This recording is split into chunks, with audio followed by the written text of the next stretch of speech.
Marathi medium में रह के पढ़ाई की है, या मेरा फैमिली बैकग्राउंड अच्छा नहीं है, या मेरी एज ज़्यादा हो गई है, या मैं वर्किंग प्रोफेशनल हूँ, उसके साथ में कैसे एग्जाम करूँ, हर एक प्रॉब्लम के लिए we have the solutions and we have the examples जिन्होंने अलग अलग तरीके से प्रिपरेशन की है। All India rank 2 Anu Kumari madam 1.5 साल 2 साल के लिए अपने 2.5 साल के बच्चे को अपने से दूर रख के प्रिपरेशन किए at the age of 31 and she could become the IAS। या you can take the example of Ummul Kher कि जिसको 8वीं क्लास में घर से निकाल दिया ये बोल के कि हमारे घर में बच्चियां 8वीं से ज्यादा नहीं पढ़ती, और उसी झोपड़पट्टी में रह के उसने पढ़ाई की, बच्चों को ट्यूशन दिया, 3 दिन 4 साल पुरानी रोटियां खाई, और उसके बाद भी जवाहरलाल नेहरू यूनिवर्सिटी में से PhD करके फर्स्ट अटेम्प्ट में UPSC में ऑल इंडिया रैंक 400 समथिंग लेके आज शी इज डूइंग IRTS की ट्रेनिंग।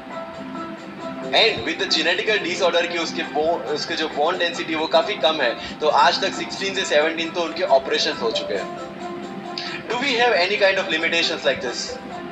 कोई जेनेटिक डिसऑर्डर, या घर से निकाल दिया गया हो, या खुद मजदूरी करके पढ़ना है? No. Then what are the problems? All problems are here. अगर मैंने ये सोचा होता कि अब एक्सीडेंट हो गया, मेरे से नहीं लिखा जाता, नहीं लिख पाता मैं। मुझे किसी ने पूछ लिया कि सफीन हसन के अचीवमेंट्स इतने हैं, इतना सब कुछ अब मतलब पा लिया है, what is a failure in my life? And I said there is no failure in my life, there are certain experiences in my life.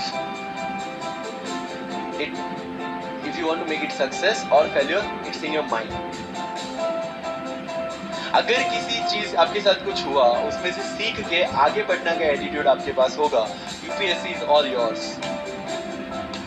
सो वही चीज जो कहावत है, deserve before you desire. If you want to be in civil service, you have to deserve for that. If you want कि आपके घर में Fortuner हो, तो पहले फॉर्च्यूनर रखने की जगह होनी चाहिए। In simple words.